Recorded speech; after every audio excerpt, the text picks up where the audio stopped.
ৰাধাৰ ৰূপত ৰিছা ভাৰদ্বাজ।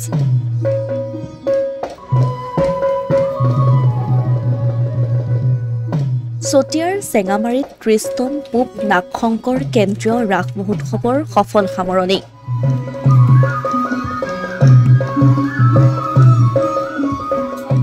বৃন্দাবন সদৃশ পৰিৱেশৰ মাজত শ্ৰীকৃষ্ণৰ শিশুলীলা নাট প্ৰদৰ্শন।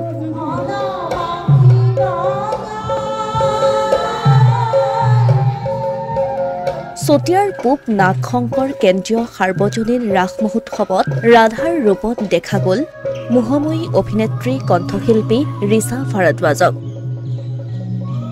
এইবাৰ পূব নাগশংকৰ কেন্দ্ৰীয় ৰাস মহোৎসৱ ভাগ বৃন্দাবন সদৃশ পৰিৱেশত আটকধুনীয়া আলোকসজ্জাৰে জাকত জিলিকাকৈ অনুষ্ঠিত হয়।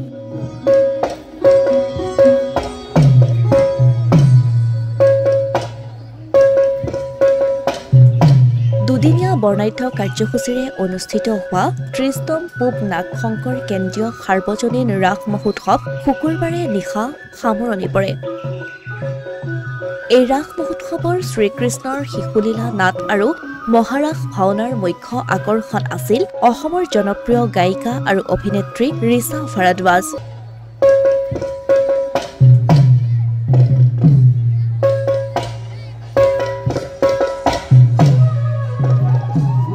ৰাধাৰ ভাওত অভিনয় প্ৰদৰ্শন কৰি শ শ দৰ্শকক মন্ত্ৰমুগ্ধ কৰি তুলিছিল অভিনেত্ৰীগৰাকীয়ে।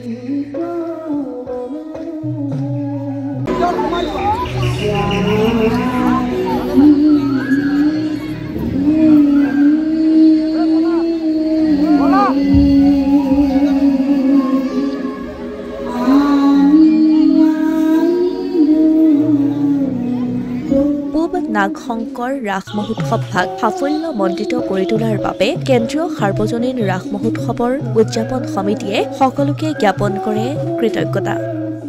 আমি অতি আপ্লুত হৈছোঁ যে আমি পূব নাগশংকৰ আমাৰ দুদিনীয়া যি কাৰ্যসূচী আমাৰ এই ৰাস মহোৎসৱৰ আমি দৰ্শকৰ অভূতপূৰ্ব সহায়ে আমাক আপ্লুত কৰিছে। আমাৰ যিখিনি কষ্ট হৈছিল কষ্ট আমি সাৰ্থক হৈছে বুলি ভাবিছোঁ। আৰু আজি দ্বিতীয় নিশাৰ মোহময়ী অভিনেত্ৰী সুকান্তি গায়িকা ৰিছা ভাৰদ্বাজ আহি ৰাধাৰ নৃত্য অভিনয় কৰি দৰ্শকক আমোদ দিলে। আমি নিশ্চয় আনন্দিত আৰু দৰ্শকৰ বিপুল সহায়ে আমাৰ ৰাসখনা সফল সমাপ্তি হৈছে বুলি আমি ভাবিছোঁ।